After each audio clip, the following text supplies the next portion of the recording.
Americans eat roughly 20 billion hot dogs every single year. That is about 70 per person. In the factory process that produces them, running continuously at speeds most people would find hard to believe, is one of the most misunderstood and least seen production lines in the entire food industry. This is the complete journey from raw meat to sealed package, and nothing about it is what most people imagine. It starts with raw meat, and the specific meat inputs matter more than most people realize. A commercial hot dog is classified as an emulsified sausage, a product made not from ground meat in the conventional sense, but from a finely processed meat mixture that is blended to a smooth, stable emulsion before being cooked into its final form. The raw materials used in hot dog production vary by brand and product tier, but the core inputs are skeletal meat trimmings from beef, pork, or chicken, or a combination of all three depending on the formulation. These are not the prime cuts sold at retail. They're the trim pieces generated during the processing of other products, lean muscle meat, connective tissue, and fat in varying ratios that are separated and sorted by species and lean to fat content before they reach the hot dog plant. The USDA regulates what can and cannot go into a hot dog sold under a given label. Products labeled as beef franks must contain only beef. Products labeled as pork and chicken franks must declare every species used, and any product containing mechanically separated meat, a paste-like product made by forcing soft tissue through a sieve to separate it from bone, must declare that on the label as well.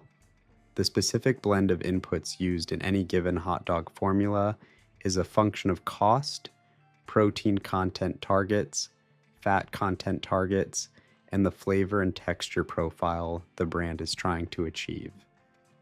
The raw meat trimmings arrive at the hot dog production facility in large vacuum-sealed combos, cardboard bins lined with plastic, or in frozen block form depending on the source and the plant's storage system.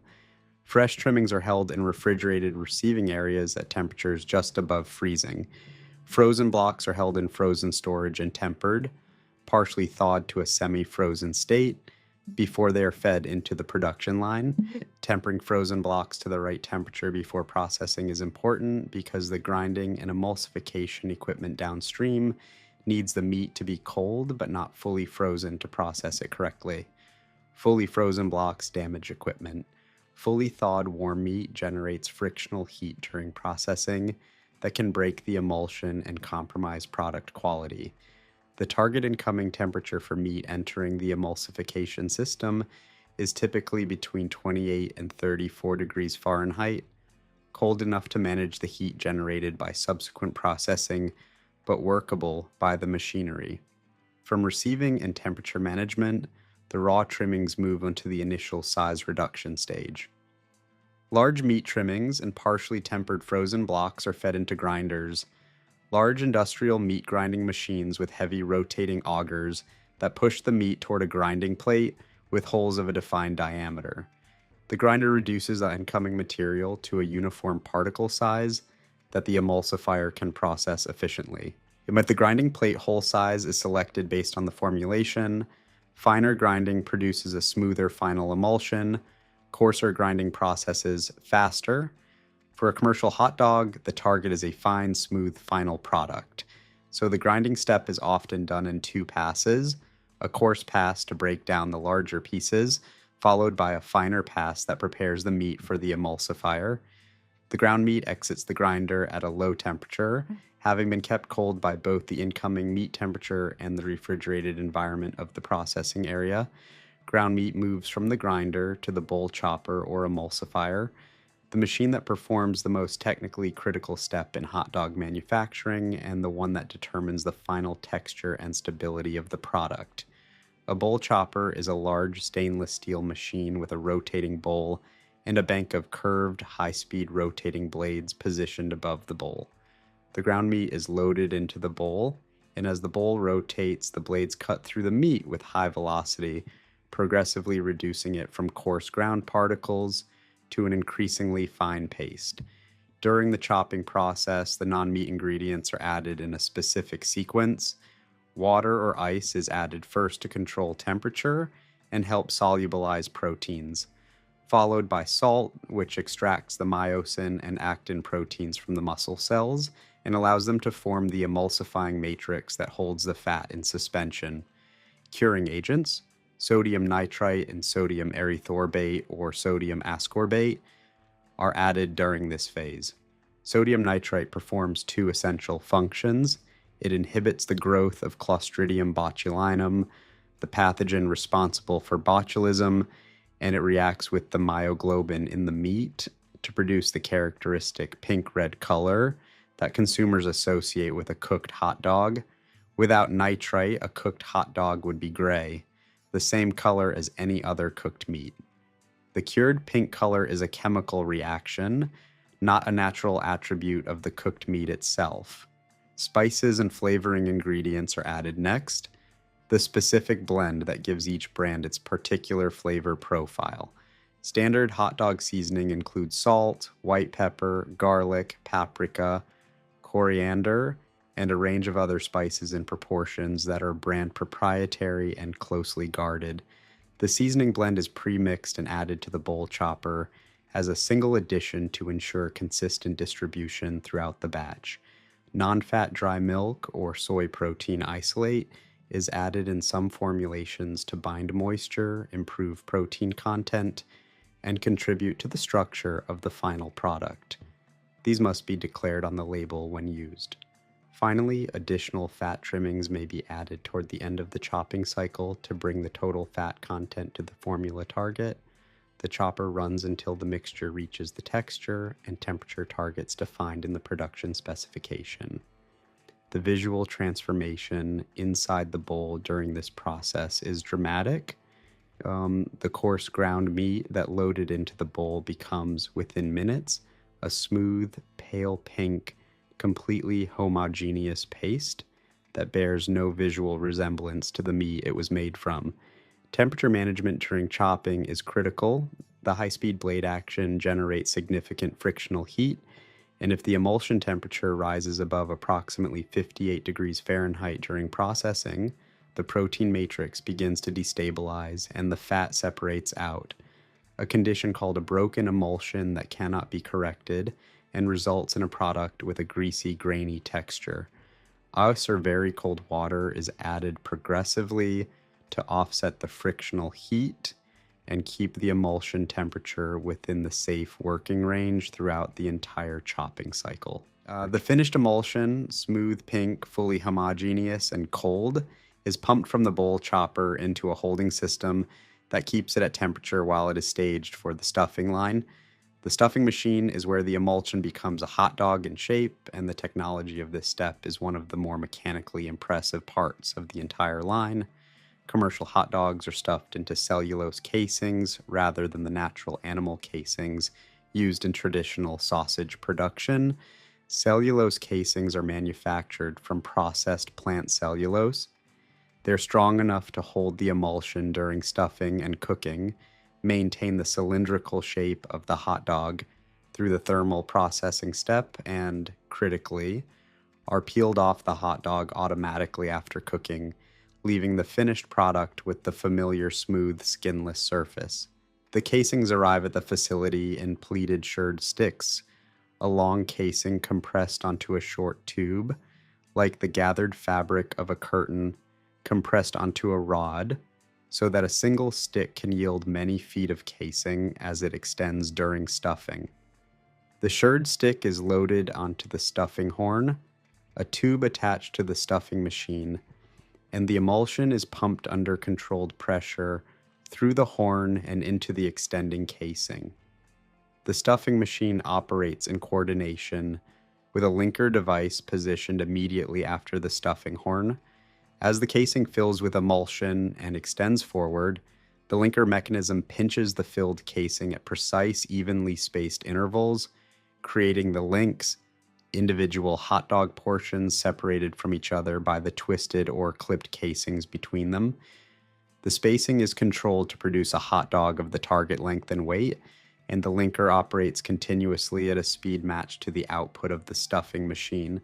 What emerges from the linker is a continuous rope of linked casing enclosed emulsion, raw hot dogs in their uncooked form, pale pink and cylindrical, hanging in a continuous garland from the linker output.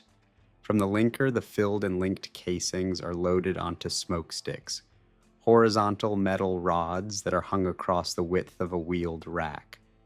The loops of linked sausage drape over the smoke sticks in rows, and the loaded racks are moved into the thermal processing unit, the smokehouse oven, which is where the raw emulsion is cooked into finished hot dogs.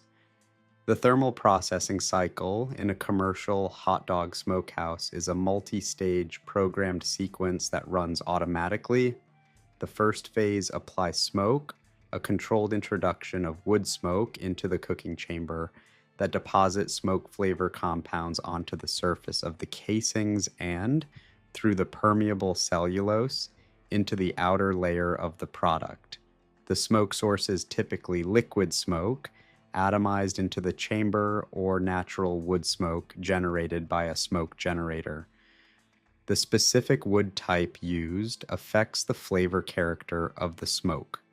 After the smoking phase, a dry heat phase increases the internal temperature of the product progressively. The oven temperature and humidity are controlled in the chamber throughout the entire cycle. The target at the conclusion of thermal processing is an internal product temperature of 160 degrees Fahrenheit throughout the entire cross-section of every link, the temperature required by USDA regulations to achieve full lethality of pathogenic organisms, including Salmonella and Listeria, in a fully cooked sausage product. The smokehouse cycle produces two simultaneous transformations in the product. The protein matrix of the emulsion coagulates and sets permanently into the smooth, firm, sliceable texture of a finished hot dog, and the surface of the casing develops the slight coloring and texture that the smoking phase imparts.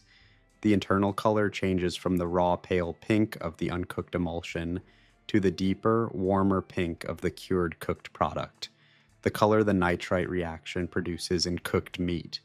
When the thermal processing cycle completes, the racks exit the smokehouse and move immediately into the showering and chilling station. A cold water shower immediately follows the smokehouse exit.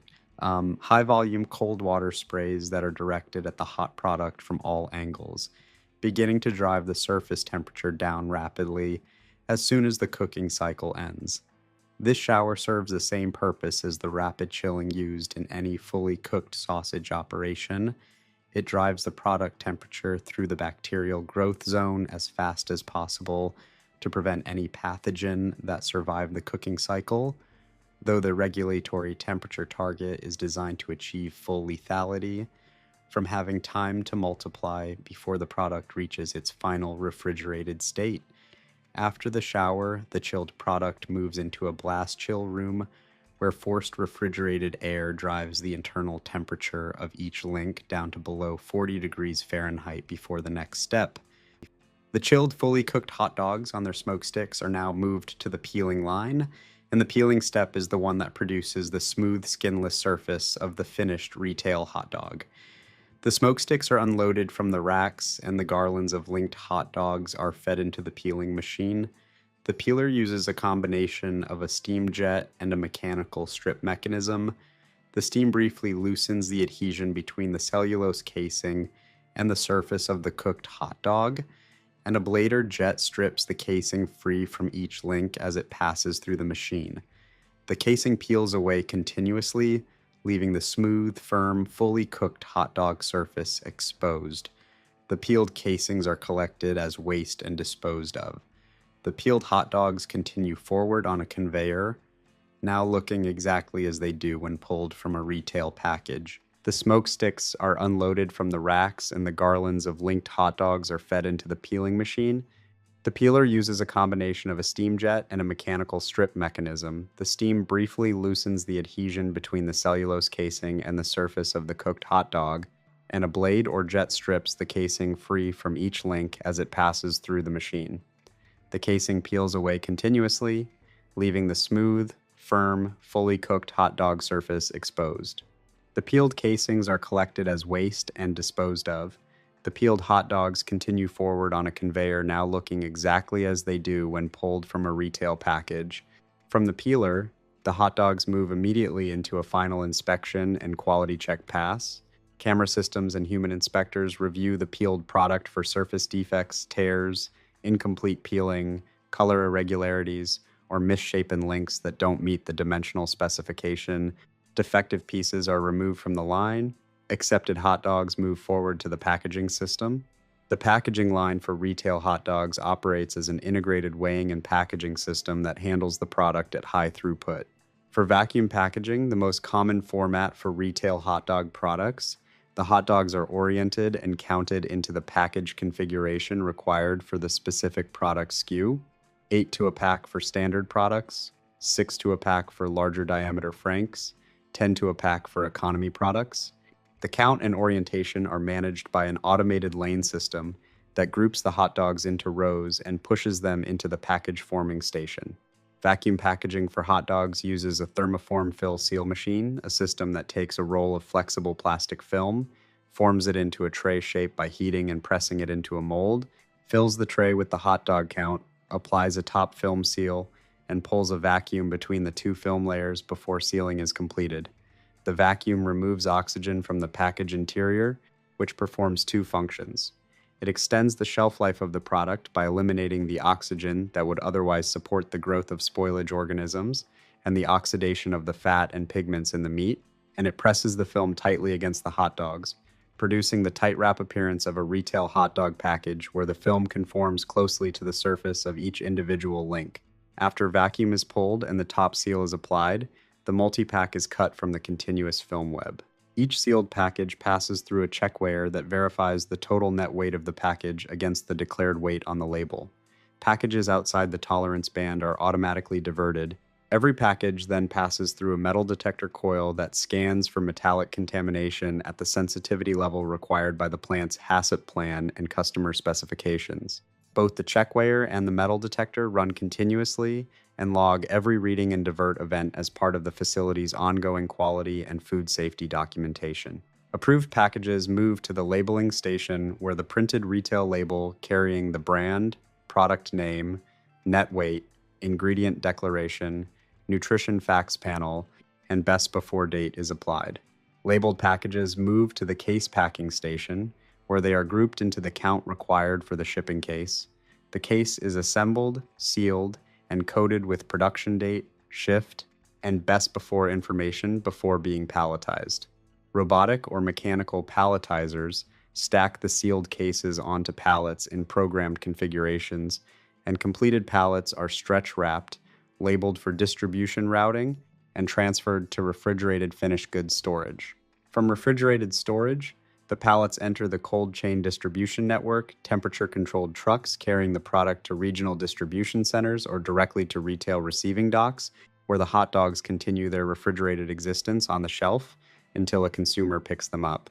From meat trimmings arriving at the receiving dock to a sealed, labeled, palletized retail package, the entire hot dog production process in a modern facility runs as a continuous, connected system grinding, emulsifying, stuffing, linking, smoking, chilling, peeling, packaging, and palletizing flowing into each other without meaningful interruption. 20 billion of them a year, every link through the same line, the same sequence, the same specifications, the same standards. That is the complete process, and now you have seen what almost nobody outside these facilities ever gets to see. If this kind of inside look is what you come here for, goes further than you might think, subscribe for more factory and supply chain documentaries, and drop a comment telling us which food product or production process you want to see covered next. There is always more to uncover.